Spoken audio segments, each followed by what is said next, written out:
So good evening, thanks everybody for joining us. My name's Phil Tolhurst, I'm the support manager at Ionic Information. I'm going to spend the next hour talking you through some aspects of SharePad.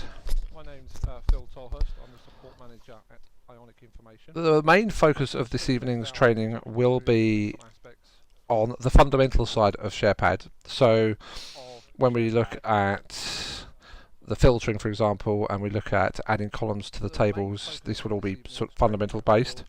The plan is then to run another webinar next week that will then cover the technical analysis side. So that next week I will look at charts and I will look at filtering on technical analysis basis.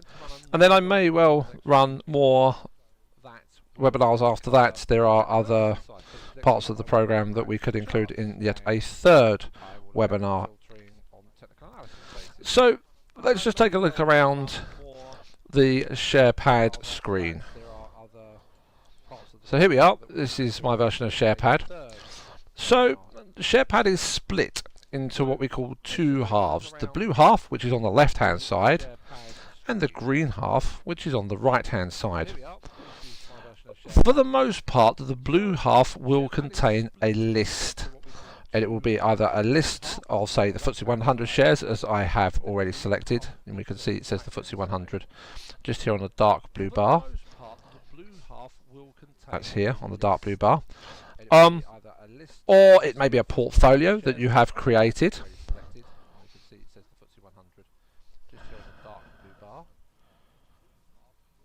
That's here on the dark blue bar. Or it may be a portfolio that you have created. Or it could be just a list of a single instrument, for example, as we'll see in a moment when we do some searching. Called a temporary list. On the green side, we have information that pertains to the share or instrument that we have selected on the blue side.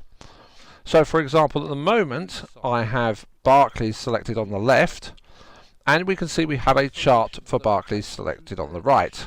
So if I were to just select another share, say Carnival, we're going to see that the chart changes to Carnival. So most of the screens on the blue side will show you information that pertains to the share you have selected on the left hand side. However, for both the blue side and the green side, there are exceptions to this, as we will see as we proceed through this evening. I'm sorry for those people who are having some issues with the sound. Hopefully it isn't too bad.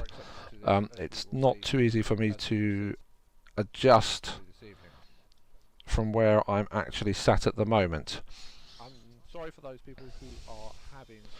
So we're looking at a list at the moment. It's not too easy for me to adjust from where I'm actually sat at the moment. Okay, just bear with me 1 second, I just need to check one thing. So we're looking at a list at the moment. No, everything should be set up correctly. I'm not sure what the echo should be. I'm going to turn down the audio capture a little bit. I have no sound playing here in the actual office. So it's not that I've got sound playing and it's then repeating back through the microphone. So, okay, so I've got a list of the FTSE 100 stocks here at the moment, and it's quite easy for me to click on a share. But if I wanted to find something along the lines of Tesco, for example, then I can't see it, and I would have to scroll further down the list in order to find it. But of course, an easier way to be able to find it would be to search. And as you may have noticed, we have an orange search button up here on the top toolbar. So I'm going to click on search. And we can see in the search box it asks for a name or a TIDM. TIDM is often known as EPIC or also as ticker. In the case of Tesco's, we can do TSCO, which is the TIDM. And we can see that it has found Tesco's PLC for us. When we click on OK, you can see that we have then jumped to the share.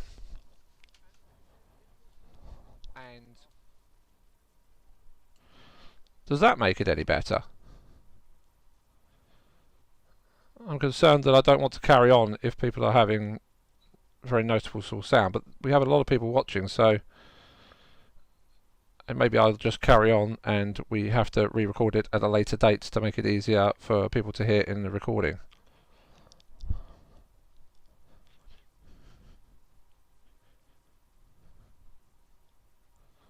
Aha, okay, one slider and looks like we improved. Right, so I'm going to crack on. So we were searching. So what it is I clicked on the search button and I typed in a TIDM. In this case I typed in a TIDM for Tesco, but I can also type in its name. So we type Tesco and you can see that Tesco comes up and I can click on OK and it would jump to the share. Now if I type in a different TIDM, let's say I do search and I type in ZPLA, which is the TIDM for Zoopla, then you'll see that it doesn't actually come up. And the reason it doesn't come up is because Zoopla isn't in the FTSE 100. And on the Find a Share window, we can see on the right hand side here that it says Current List FTSE 100.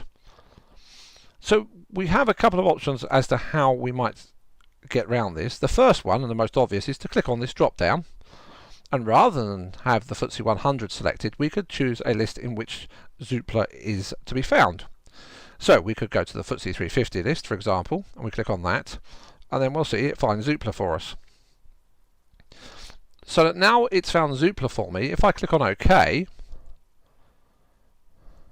we'll see it creates a temporary list of just the one instrument, in this case Zoopla.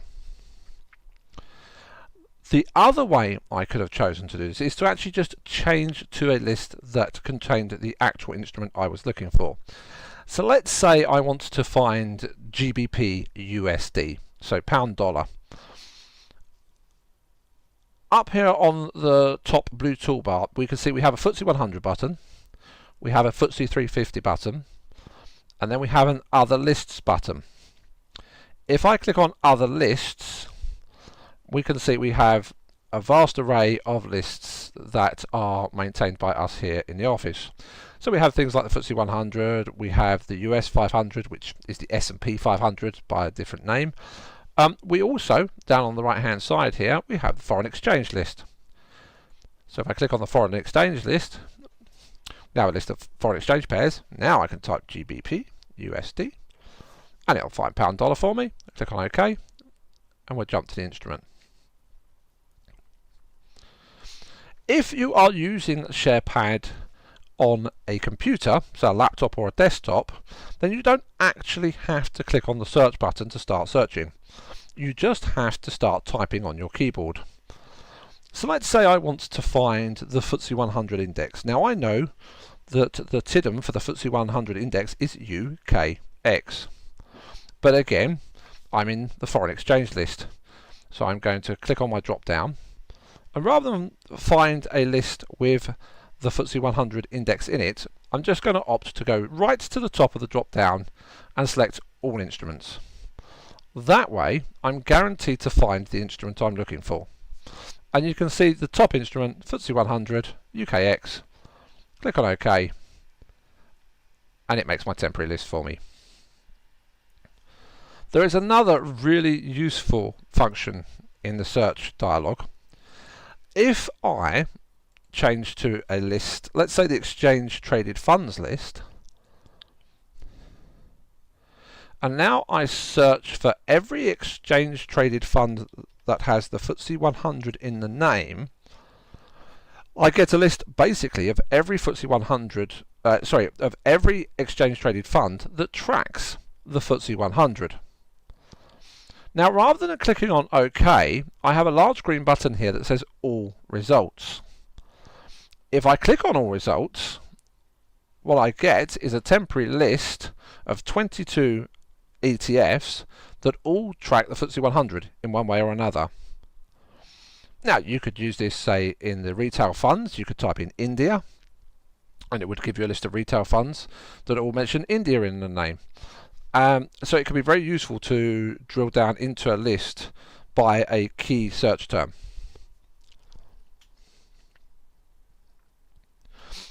We've already seen that I can click on the Other Lists button and I can choose various items from the other lists. You may have noticed that at the bottom of this dialog box it says drag a list onto a toolbar list button to create a shortcut.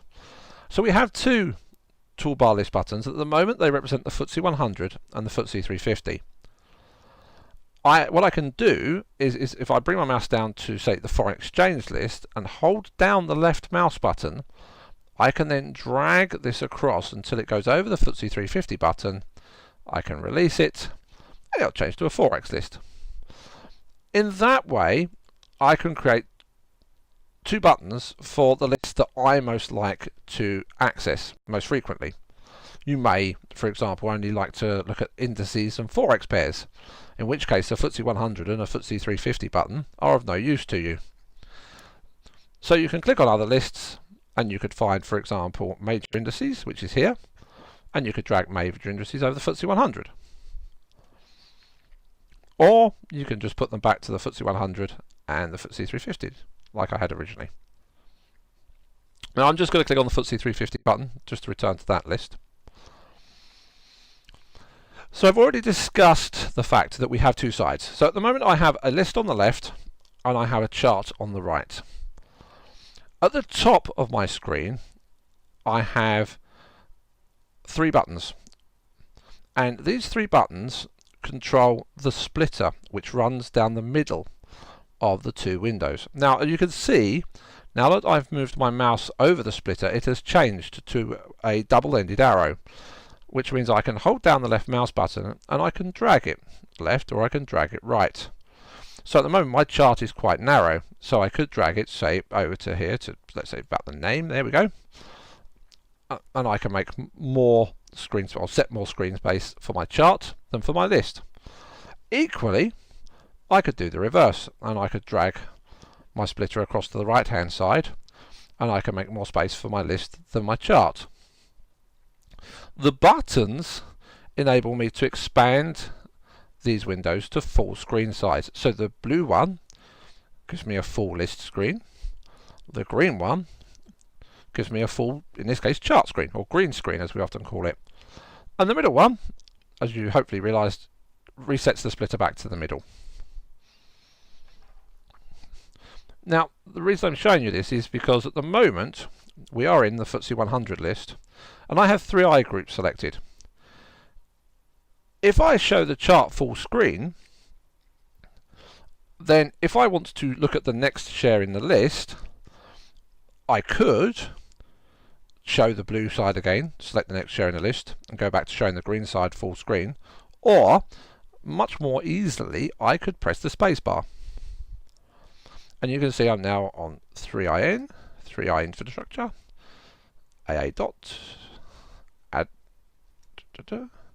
ASL, Acacia mining, Admiral group, and so on and so forth. If you're on a tablet, rather than using the spacebar, you get navigation arrows, and they appear down in the bottom right hand corner of the screen, and you can use them to step up and step down through the list.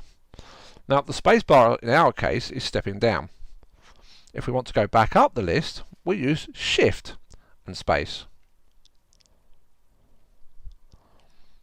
So spacebar to down, Shift and space to go back up. If I just show my list again, we can see that when I'm pressing the spacebar, I'm proceeding down the list, and I'm proceeding down the list in name order, in alphanumerical order at the moment. And we can see that the name column is bold. Now, that means, and we can also see at the top on the dark blue bar, it actually says sorted by name. That means that this table is currently sorted by name. But it doesn't have to be sorted by name. I can sort it by any column that I choose. Now, a useful one to sort by would be the percentage change column. So if I select the percentage change column, you can see that I get a red dot to indicate that the percentage change column has been selected. And you'll see that the pale blue toolbar, which has options that pertain to the blue view, has now changed, and we now have column options. And we can deselect the column. We have to select it again. We can add columns if we want to. We can edit the existing column. But crucially, we then have a button to sort. We click on sort, it sorts the table, and we can now see that the greatest riser in the FTSE 350 today was Polypipe Group, followed by Tullow Oil, Amec Foster Wheeler, and Laird PLC. If we click on sort again, with the same column selected, we can see that we have then sorted by the reverse order. And we can see that CAS Minerals, although it gained quite a lot over the last few days, has lost a lot of what it gained. And Anglo American has lost, and Vedanta has lost, and Tuk as well. And as I say, we could let's make the blue screen full screen for a moment. Select yield, for example. Click on sort. We can see all those shares that have the highest yield in the FTSE 350. Now, why I'm showing you this is because if I go back to sorting by the percentage change column, and I then make the green screen full screen, when I now press space, I'm going to proceed down the list in the order that the list is sorted. So you can see I'm there on Tullow Oil, there's Amec Foster Wheeler, there's Laird PLC, there's Intermediate Capital Group, etc., etc. I can also shift and space and go back up. But it is important to remember that you are going to step down and step up in the order in which you have sorted the table. Let's go back to my table, click on name, click on sort. We're back in alphabetical order.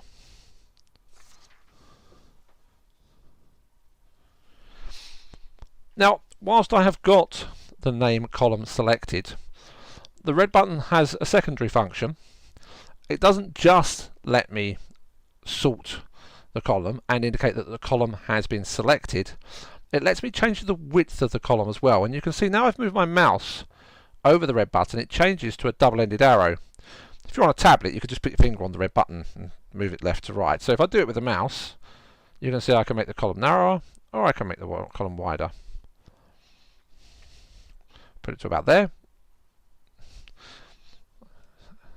Now if I scroll down, you can see I'm now including all of the names by width pretty much, rather than truncating some of them. We can also, now we've got a column selected, we can move them, or we can opt to move them. So let's say I wanted to move broker consensus further to the left in my table. You can see once I've selected broker consensus that I have move buttons on my pale blue toolbar, and I can select the left move button, and I can move it to where I want it to. Move left, I can move it right.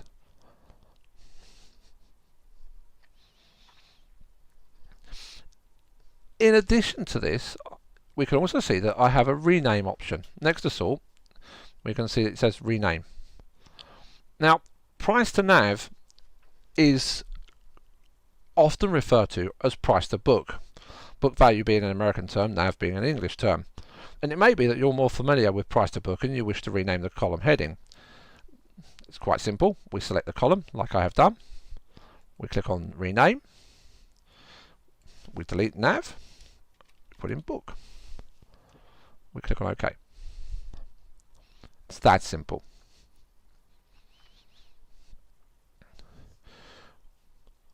We can also choose, if we wish to edit a column. So you can see to the left of the sort button, I have the edit button. And if I click on edit, it will give us our first look at the edit column dialog, which is also the same dialog as we will use to add some columns shortly. Here you can see that I've got price to NAV selected, and we can see that I've got it set to show the most recent value. And I can change it. I could change it to the trailing 12-month value. I could change it to a value of a year ago or up to 10 years ago if I wish to. I also have options to show the 1-year growth, 5-year growth, annualized over a period, the average over a period, or the cumulative total over a period as well. I'm not going to change this one right now, but you can if you wish to. So I'm just going to click on cancel.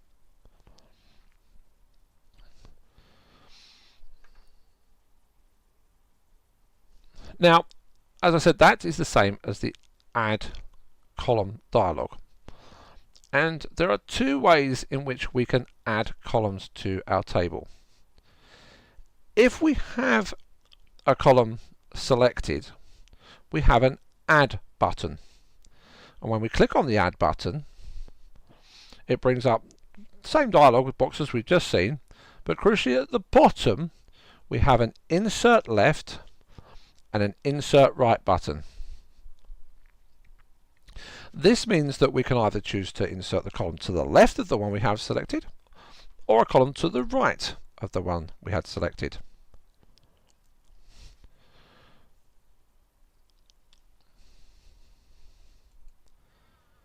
The other way to add a column is if I do not have a column selected. So let's use our deselect button, and you'll see that I now have an Add Column button. When I click on the Add Column button, I get the same dialog up, but you'll see at the bottom I have an Add button or an OK button.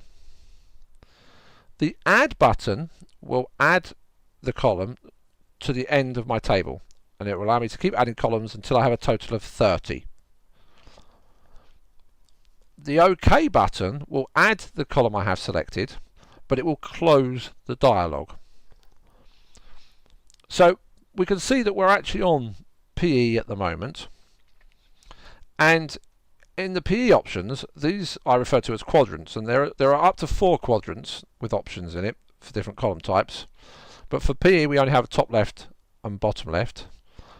And in the top left we can see we have most recent, we have 1 year ago, etc. But we also have forecast options. So let's say I want to see the 1 year forecast PE. Well, I select 1 year forecast, and then if I click on OK, you can see that it's added the 1 year forecast PE to the right hand side of my table.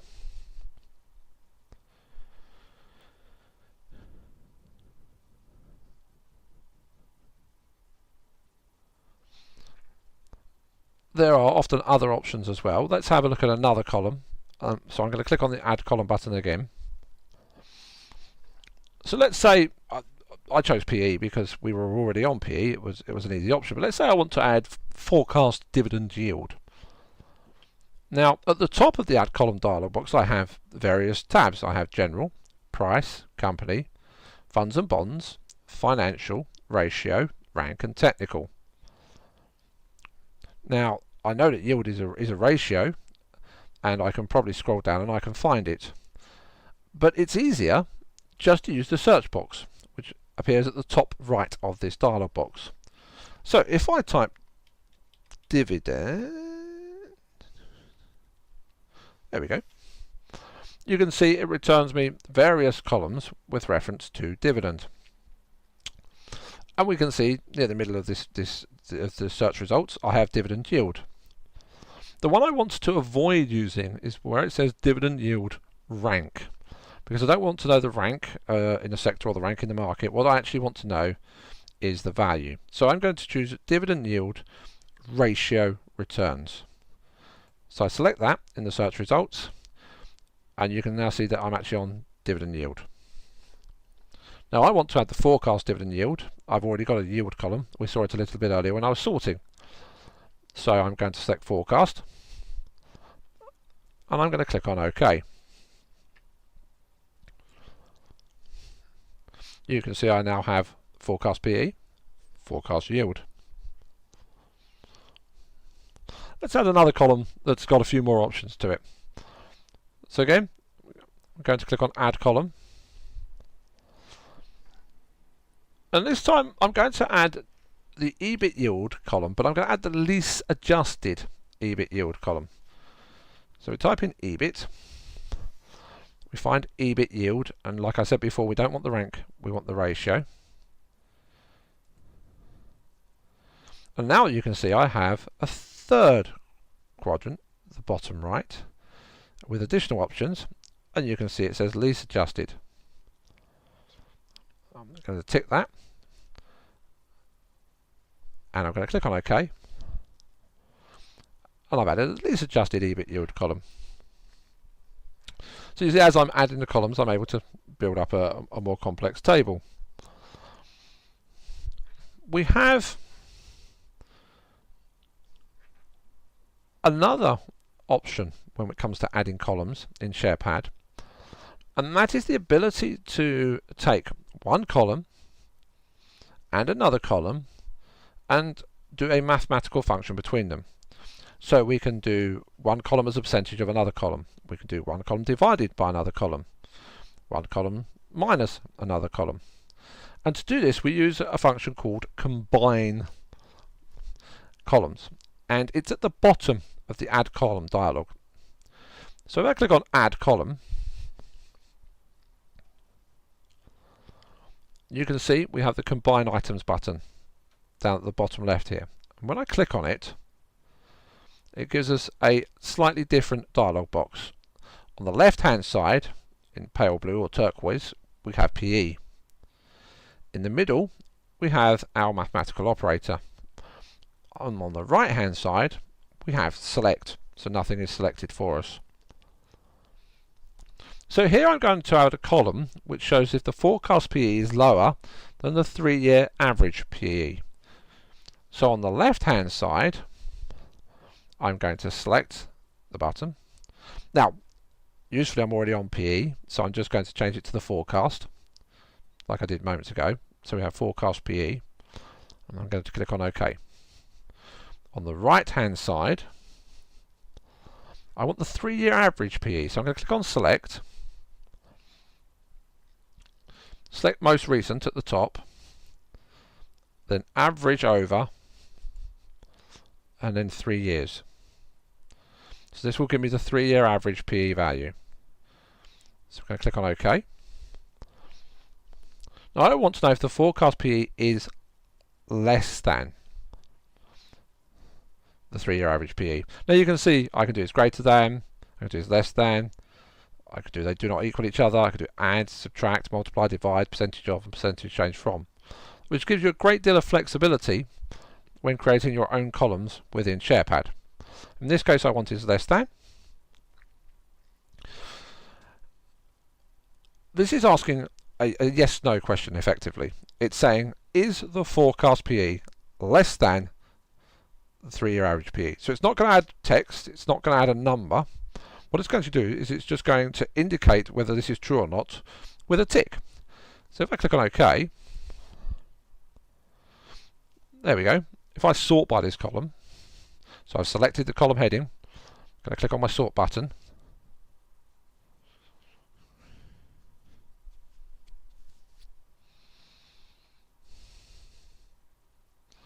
You can see that I have a series of green ticks which tell me all of the shares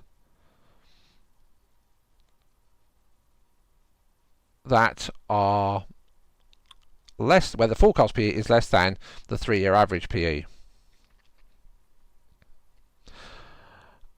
I have to apologise, I don't know why the drop down isn't showing, but if you try it for yourselves, if you click on combine items in your own version of SharePad, when you have a chance, you'll see that you have a list of different operators that you can use. And we'll look into that so that it doesn't cause a problem. Excuse me, with the next webinar that we hold.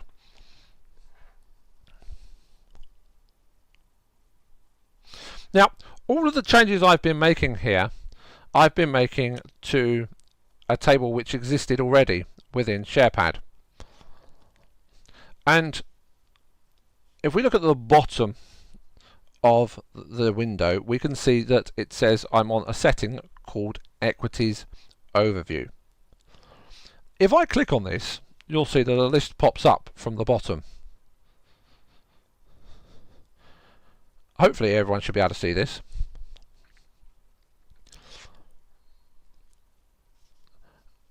At the top you can see I have a setting for bonds, which is a table that shows the information that's purely for bonds.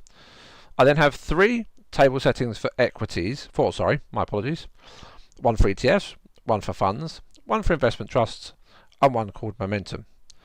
If I select momentum as an example, you can see that my table completely changes. I now have a completely different series of columns.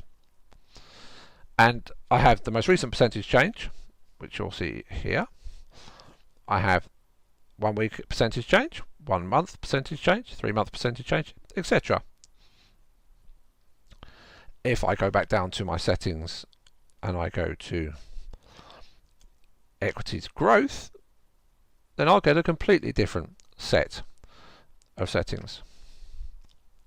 Now, I don't actually have time to do it this evening, but if you are going to be creating your own tables within SharePad, then you'll need to use the settings, and what you'll need to be doing is using either copy this setting to create a new copy so that you can change the columns by removing some, moving some, adding new ones, however you wish, or you can just create new from scratch.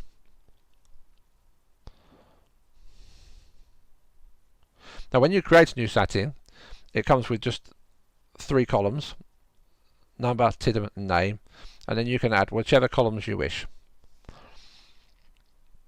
If you wish to know more about such things as creating tables within SharePad, then I would advise that you all have a look at the training zone. Now, I've just moved up to the options button up here at the top right hand corner of the screen, and we can see on the options on the left hand side there's a little help section, and there's a link to our training zone. If you go to our training zone, you'll find that there are a raft of videos and articles that are designed to help you get the most out of SharePad. This is in addition to me holding this webinar and the training days that we have also been holding over the last month and will continue to hold as we go forward into 2017. So have a look at the training zone if you want any further information about tables. If you have any questions, you can also contact support. The support team is available, as it says here, from 8 till 6, Monday to Friday. Our telephone number is on the screen. You can also email us if you wish to. We're very good at responding to emails. If we're in the office, we'll respond usually within a couple of hours, at worst within 24 hours. If we're not in the office this weekend, then we will usually respond first thing on a Monday morning. So don't be afraid to contact us if you need any help. Give us a call. We're there to help, not just if things go wrong. We would rather you phone us and we help you for 5 minutes than you spend half an hour or an hour trying to work out how to do something in the program.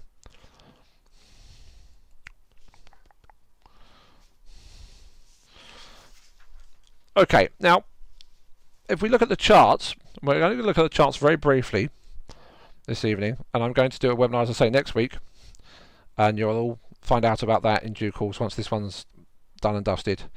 That will focus much more on the charts. But we can see with the charts we also have settings. I'm on buy and hold at the moment, which is just the chart type. There are other chart types such as intraday candles. There's also a spread bet one which has more indicators on it and more moving averages. And when I do the webinar in, as I say, next week, then I will go through this in much more detail. I'll show you how to design the charts, how to add your own indicators, how to add moving averages, how to change the bar size, the range of data, all that sort of thing. But as I say, if you can't wait till next week, have a look at the training zone, full of very useful articles. So what I would like to look at next is the financials view. Now you can see on my top toolbar I've got different green buttons. I've got one for news, for example, which I will hopefully look at a little bit later. But the first one I have here is financials. When I click on financials, you can see I'm provided with a screen full of financial information for the instrument that I happen to have selected at the moment. Just to show you, if I return my splitter to the center,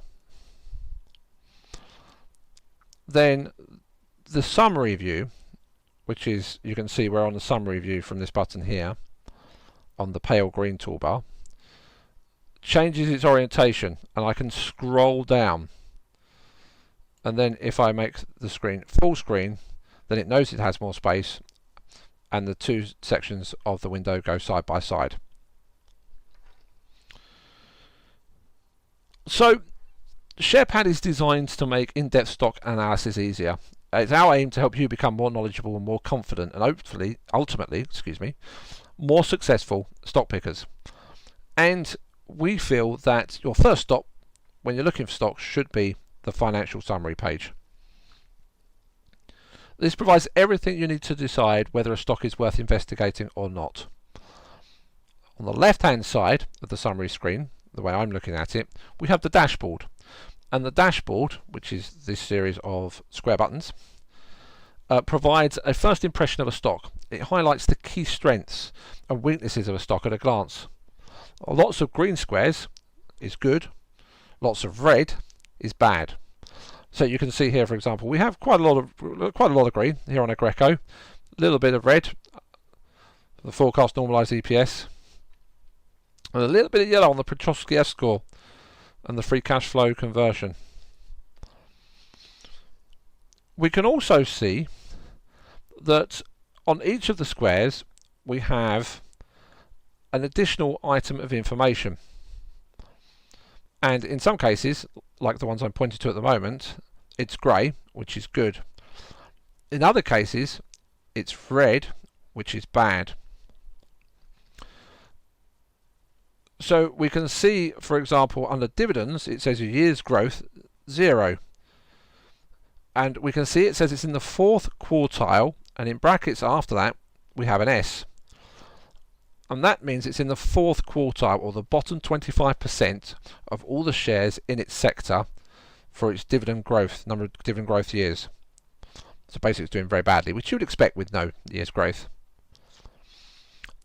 If you're not sure what this means, you can just click on each of the squares, and when you click on each of the squares you can see we have a nice description. So it tells us dividend year's growth. Looking back and including the current year, this is the number of consecutive years that the share has increased the value of its dividend, etc. The sector, indicated by S rank, displayed underneath, is coloured red if the share is in the bottom 2 quartiles, which is below average for that sector. So if you're not sure what these are showing you, you can simply click on them and they will tell you. Now, the dashboard has 3 different views for equities. At the moment I'm on a Greco, which is a support services stock. If I type in RSA and go to Royal Sun Alliance, you may notice that some of these have changed. And that's because we have slightly different dashboard for insurance companies, and we have a slightly different dashboard for banks. At the bottom left of the summary screen I have my design button. When I click on my design button you can see I have non-financial, banks and insurance. And you can see insurance is highlighted in green. You can also see that I can edit the dashboard. So if I click on edit, you can see I have my categories, my 6 categories: confidence, valuation, forecast growth, financial health, dividends and returns. And I can select one, for example dividends, and when I select it you can see it expands, and at the top of the selection I have my current items that are shown on the dashboard, and below that I have items that it's possible for me to swap with those. So at the moment I've got forecast growth, forecast dividend cover, years paid and years growth. I might decide rather than forecast growth I want to know the forecast yield. So if I drag forecast yield over forecast growth, you can see that's changed. When I click on OK, and then I click on OK again, you can see down here on the left hand side where it says forecast yield now, where it did say forecast growth. But bear in mind that I've changed that for the insurance groups, the insurance equities, insurance stocks, excuse me.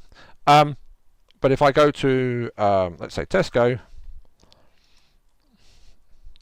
then actually it's the same field, because they have their own variation of the dashboard. On the right hand side we have one of the latest additions to SharePad. SharePad is constantly being updated with new functions and features, and the carousel, which is this chart down the bottom right hand side, is one of the latest. The carousel enables you to dig deeper into the share. It presents around 20 financial charts. You can see at the top we have 4 tabs, and then at the top right we have a number of different charts. So in this case I've got 3, and if I use my arrows to navigate, I can go through each of them and then back to the first. So I've got key data, quality has more, safety has yet more, valuation has yet more. And each of these charts has guiding text which explains what the chart is actually showing you. So we can see here we're on valuation, and we've got what multiple of earnings will you be paying, so the PE, and we have actually got an explanation written at the bottom to explain to you what the chart's actually showing. Once you get used to it, it should only take you a few minutes to cycle through the carousel, and at the end of it you should have then a good idea of the company's income growth, quality and safety characteristics, as well as its valuation. Above the carousel we have the stock's momentum and annualized capital and total return. We also added recently the 52-week high and the 52-week low, and the percentage from the high and the percentage from the low. You can see on the chart at the top we've got Tesco, we've got it compared to its sector index, and we've also got it compared to the FTSE 100, and it's not doing particularly well against either its sector or the FTSE 100. We change to a different share. Let's change to maybe Babcock. Let's have a look at the chart for Babcock. Oh, Babcock's doing the same. It's underperforming both its sector and the FTSE 100. Oh, sorry, no, my apologies. It's outperforming both its sector and the FTSE 100. I knew there was a reason I had Babcock in mind. So that's the summary view. We then go to the company view. Now, the company view is designed to show you lots of useful information about the stock, but information that you're not going to use to pick whether you want to actually invest in it. It's actual information about things like who the chairman is, which we can see over here on the right hand side, and the rest of the directors. The actual addresses, who the stockbrokers are for the share, who the auditors are, their registered address, contact details for them. But we also have a rather nice activity breakdown charts, pie charts. So here we have at the top we have by region and turnover, and we have by product and turnover. And you can see at the bottom we have options to change between turnover and pre-tax profit. So we can look at pre-tax profit as well, and you can see we've got it by product. The next 3 tabs on the financials chart, we have an income, we have balance, and we have cash. And they're designed to show you the financial statement, and it's the financial statement of the stock going back, in a lot of cases, over 20 years. And you can see at the top on the left hand side you have a previous and a next button, and I can click on previous, and you can see if I click on previous enough we go way back. There you go, I've gone back to 1991 when we start having much less data. So data here goes back to 92. And I can go next, and we can move all the way through to the current day. In addition to this, you can see that we also have 3 buttons at the bottom, and the important ones here are quarterly, TTM and summary. Summary collapses the view into just a few key metrics. TTM gives us TTM values for these items where they're available, and quarterly gives us quarterly data. So you can see we can say quarterly Q1 preliminaries, Q2, Q4, Q1, Q2, Q4. So it depends on how much data we have available. Let's have a look at, go back to Tesco. Does that have TTM data? Oh yep, you can see the TTM data is at the end, and we only here have trading 12-month closing balance. So we have a look at maybe the balance sheet. That's the income one. There we go, the income one. As well as TTM, we also have a forecast button on the income sheet. So if we click on forecasts, you can see we have forecast data. Let's scroll down a little bit. You can see we have forecast data for the next 3 years. You should also be able to see that I have 3 charts on the right hand side of my balance sheets, and I can change those. Now, before I go any further, if you're looking at this on a narrow screen, then you may only see 2 or possibly even 1 chart.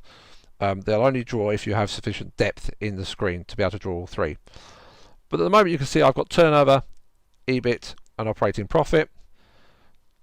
Let's say I want to change one of them, and rather than EBIT I want EBITDA. I can just move the mouse over EBITDA over here on the left hand side, hold down the mouse button, and you can see it turns yellow, and I can start dragging it, and I can put EBITDA over there instead of EBIT.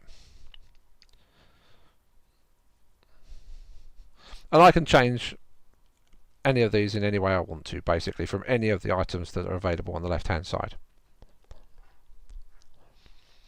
Next up on the buttons at the top, we have ratios, and there are dozens and dozens of investment ratios. Don't really have time to go into them too much this evening, but by all means have a look. Next up you have the dividend screen. This shows the dividends, both the interim and the year end. If we have a stock that has a special dividend, or is it paid in a different currency, you can see that we have different colours for those. You can also see just below that we have both unadjusted and adjusted. So if we look at this dividends adjusted, we can see that actually this has had quite reasonable dividend growth until recently. And of course just below that we have the dividend table, which shows all of the dividends as they've been paid for this particular stock. After that you have a breakdown of the broker forecasts. So our forecast data comes from the broker forecasts, and you can see we have the brokers. You can see what items they have forecast and what their forecast values were for those, and below that you can see we have a chart where we can select different items to display. So rather than turnover, I could display my forecast dividend, for example.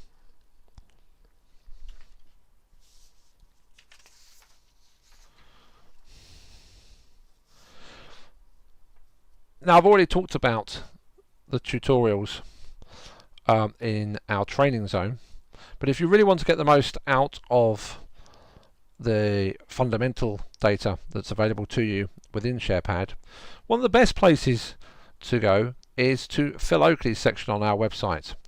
And Phil has written a guide to investing, and that is available to view on our website. And he has also written a whole series, over 120 articles now, which discuss how to invest in stocks and shares. So if I have a quick look, let's go, the easiest way I know to do this is to go to the training zone. So if we go to our button at the top right, go to the training zone. Once we're on our website, you can see we have Phil Oakley option on our website. There's Phil, and you can see we have the latest articles, and if we scroll down, then we have his step-by-step guide to investment analysis, which is well worth a read. And then we have the library, and as I scroll down the library you can see there are a lot of articles, and at the bottom you'll notice there's also a show more button, which means there are even more. And right at the beginning, if I scroll right to the bottom, you can see that there are 4 initial articles which look at the basics, and then Phil has continued to write articles since then. Now I want to look at filtering for fundamental data, and to do so I'm going to use one of Phil's articles as the basis for the filter I'm going to create. So if we scroll up, one of his recent articles, scroll quite far up, was called Simple Steps for Avoiding Dividend Traps. So if I click on that, this is actually a discussion about how to filter to avoid shares that basically you might think are good dividend payers, but may turn out not to be. And if we scroll down, eventually we'll get to the point where we actually have the details of a dividend filter that we can create. And they look like this. So you see we have minimum forecast dividend yield of 4%, a minimum forecast dividend cover of 1.2, at least 10 years of consecutive dividend payments, at least 5 years dividend growth, and a minimum forecast dividend growth of at least 2%.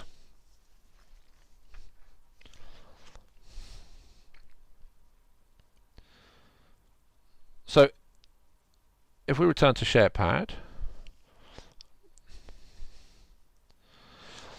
filtering in SharePad is all based around the column functionality. So if you're used to adding columns to a table, then you can create a filter. To filter, we need to be looking at the blue side rather than the green side. So I'm just going to switch to my blue side. And you can see where I have my pale blue buttons, I have filter. And I can click on filter, and I then have three options: apply filter, apply quick filter, and apply sector filter.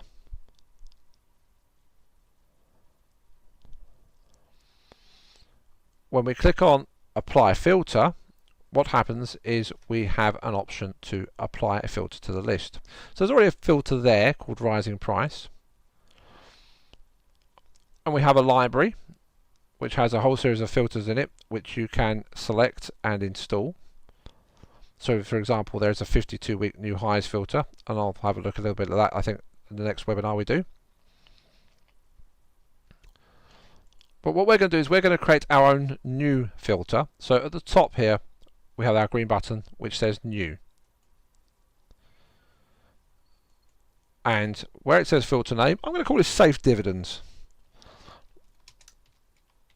Always pays to name a dividend something that you're going to be familiar with when you come back to look at it. It's asking for an optional description. I could add a description to say it comes from Phil Oakley's article if I wish to, but I'm not going to put one in for today, and I'm just going to click on OK. So I've created my filter and it's highlighted, and I'm going to click on OK. And what happens is we are now returned to our table, and you can see we have our number, TIDM and name columns, but nothing else. We can see at the top now that we have a bar here on which we have the dividend name, an add criteria button, and exit. So what we want to do is we want to start adding some criteria. So I'm going to click on add criteria, and the first criteria on Phil's Safe Dividends article was forecast yield. So as before, dividend, and we'll find dividend yield, and we want the 1 year forecast, and we're going to click on OK.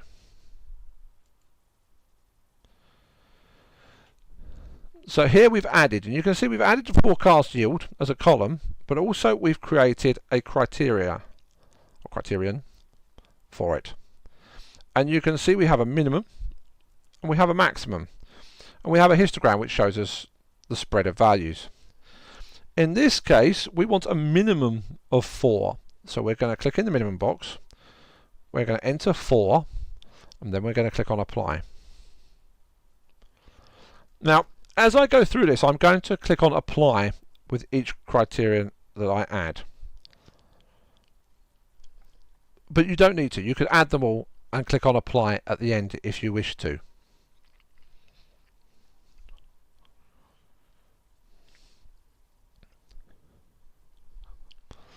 The next one on my list is forecast dividend cover.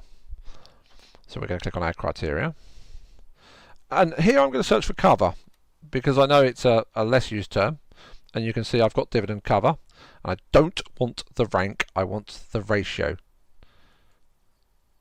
Again, I want forecast. And then I'm going to click on OK.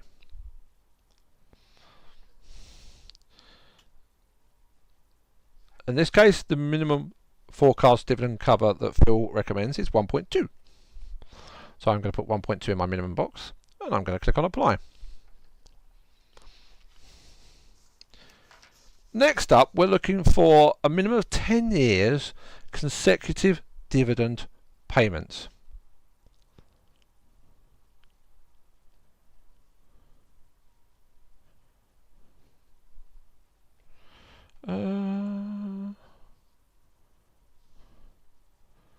I wonder if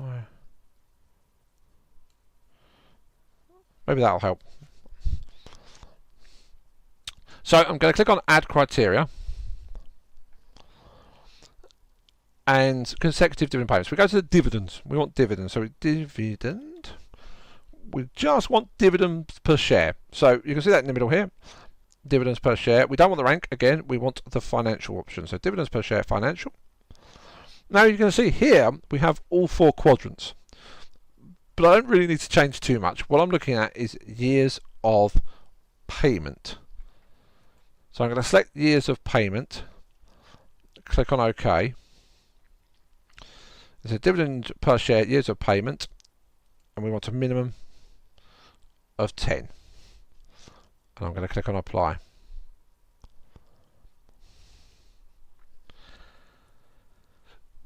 Next up is consecutive years of growth. And we find that in exactly the same place as we just saw years of payment. So I'm going to click on add criteria. And now I can search for dividends per share like I've been doing, but I can actually see on the left hand side I've got dividends per share here.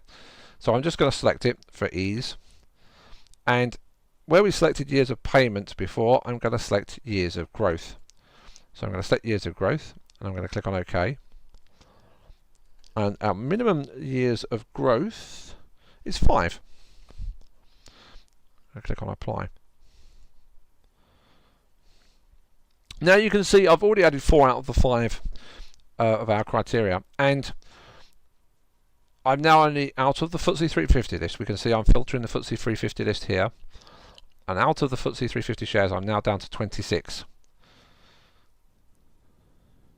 But I've got one last criteria to add, and that's forecast dividend growth. So I'm going to click on add criteria. I want dividends per share again. I want 1 year forecast, growth percentage, 1 year. So that will give me the 1 year forecast dividend growth figure. So how much the dividend is forecast to grow by over the next year. I'm going to click on OK. And in this case, we want a minimum of 2% growth. And we're going to click on apply. And there you go, that's the filter created. So if we just go for a recap, we have a minimum forecast dividend yield of 4%. We have a minimum forecast dividend cover of 1.2, at least 10 years of consecutive dividend payments, at least 5 years of dividend growth, minimum forecast dividend growth of at least 2%. So if we go back to SharePad, there's my 5 criteria. Now we can see at the top where it says save dividends, we have a little arrow which allows us to both expand and contract, or contract and expand the criterion. This is useful if you've got a narrower screen, say you're using a tablet, and you don't need to see all the criteria, you just really want to see as many of the results as you want to see. Also, if you've got a lot, some filters can have 10, 15 different criteria.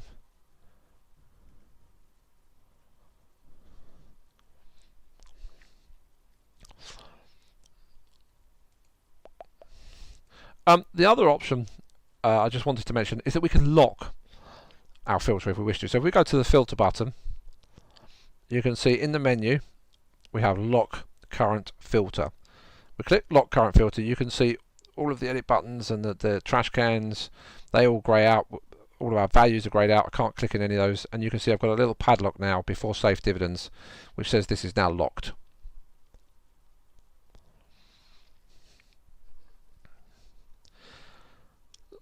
So that's everything from me for today. I hope you found some of the information I've given you useful. Again, I'd like to reiterate, if you are stuck with SharePad at all, call support, send us an email. If you're looking for more information about things you can do with SharePad, have a look at our tutorials. Definitely go and check out Phil Oakley's articles and his investment guide. And hopefully you'll be around to join me next week when I look at technical analysis. Now, I'm quite happy to answer any questions. There is a chat function on YouTube, so if anyone wants to enter any questions, then what I'll do is I'll answer them as you enter them. And we'll see how we go. I can give you 15 minutes, half an hour of my time quite happily.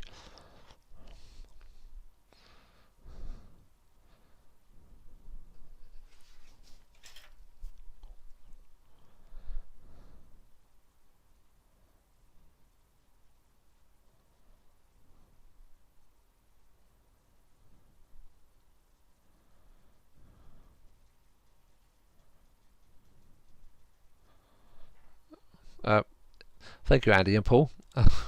Hopefully everyone will be able to take something a little away from what we've done.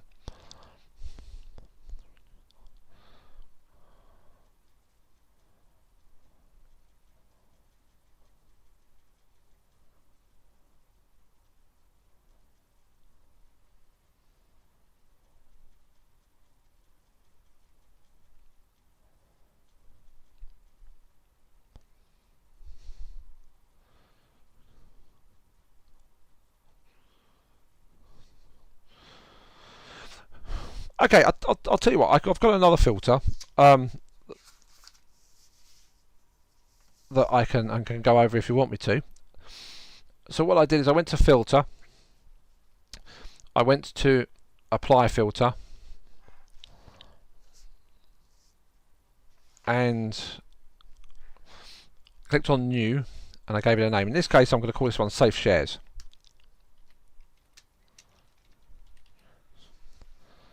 I'm going to click on OK.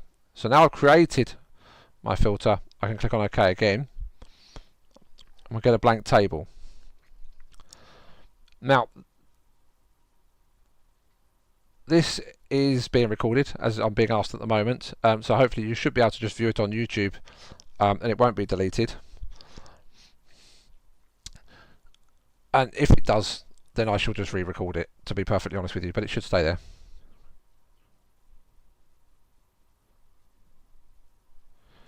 So just going to show you how to add a column, and then I'll answer Rick's question.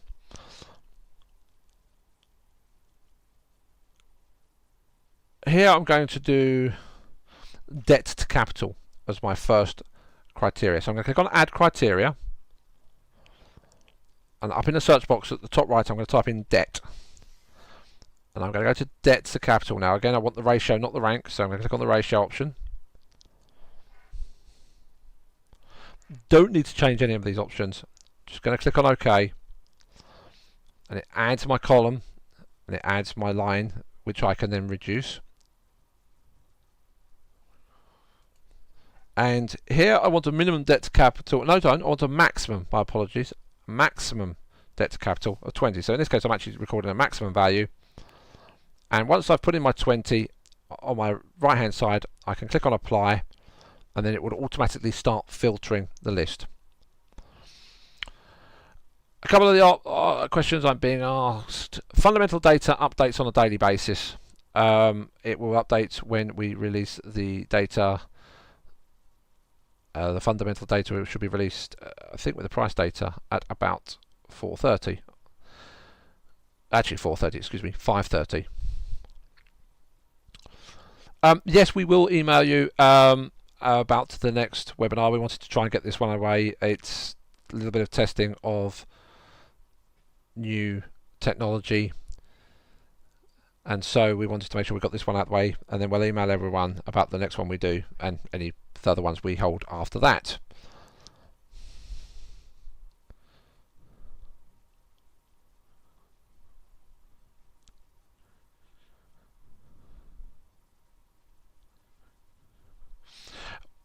You can export your portfolios from ShareScope into SharePad. And once you then have your portfolios in SharePad, you can then view your portfolios on the Trans button, which is up here, which is short for transactions. If you want to know more about how to do that, if you go to our training zone, so you go to the settings and you go to the training zone, and you go scroll down a bit, you'll find the portfolios and transactions, and you'll find the transferring ShareScope portfolios to SharePad article, and that tells you exactly how to do it.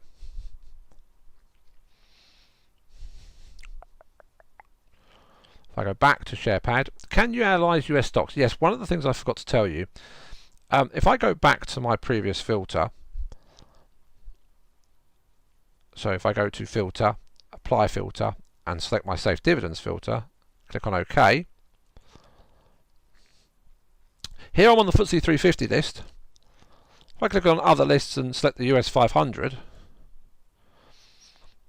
now only a few shares come up because we have less forecast data.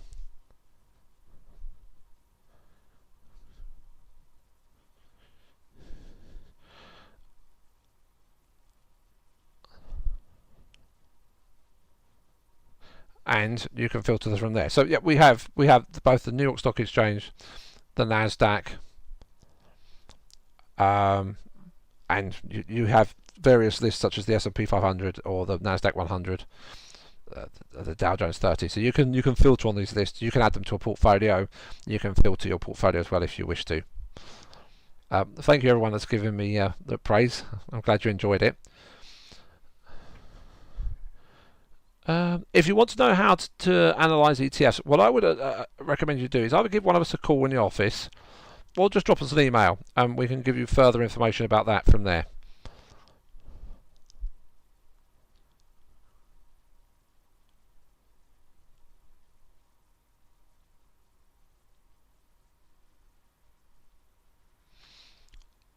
Rick, yes, that's correct. Yes, no, it should be fine. If you start looking at pegs and you start filtering things, then it will pull down the data from our servers. The data will have been updated, so yes, it should all be fine from about, it's a little bit early often, but we guarantee that the update by 6 o'clock.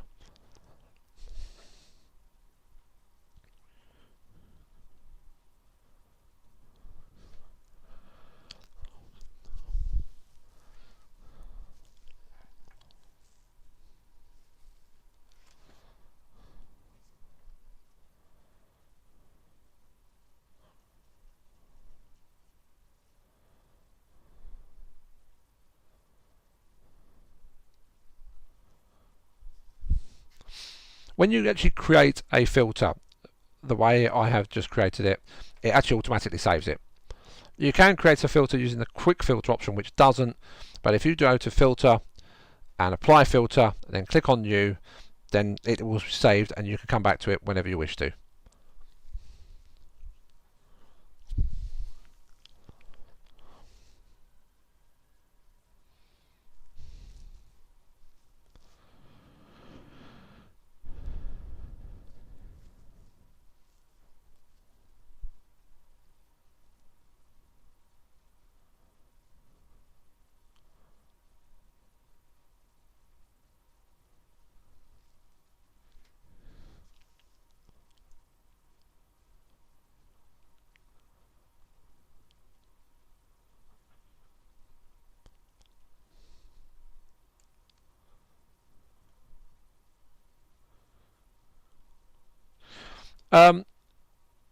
Yes, lock filters, you just have to unlock them basically. So if I have a locked filter as I have here, and I go back to the filter menu, I can unlock it.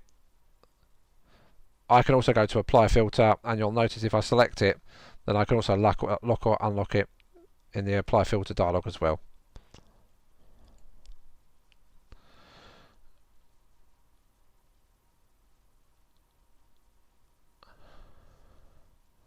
Someone just asked about portfolios. If you take your portfolios from ShareScope into SharePad and look at your transactions in SharePad, then they will be shown as a valuation as the prices change.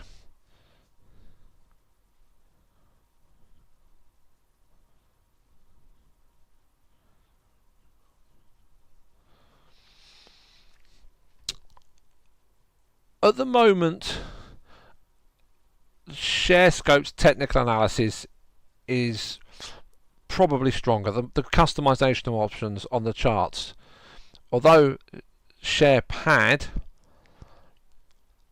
isn't bad, ShareScope is just better.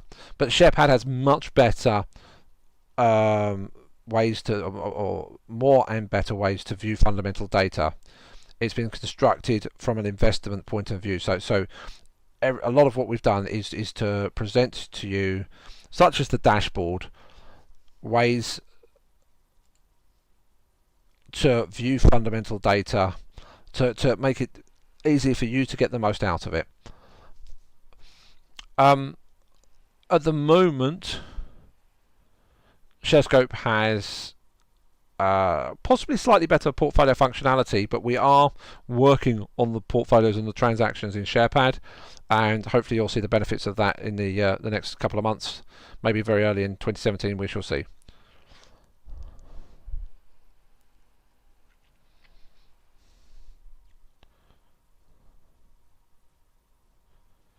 The next webinar, I'm going to look at technical analysis. So I'm going to look at the charts. I'm going to look at how we change our charts, how you set up a chart for your own use. I'm going to look at how you can do candlesticks or open, high, low, close bars, how you can add moving averages, how you can add indicators. I'm going to look at how you filter on certain technical analysis items. And just similar to what we've done tonight, but with a greater leaning towards the technical analysis side.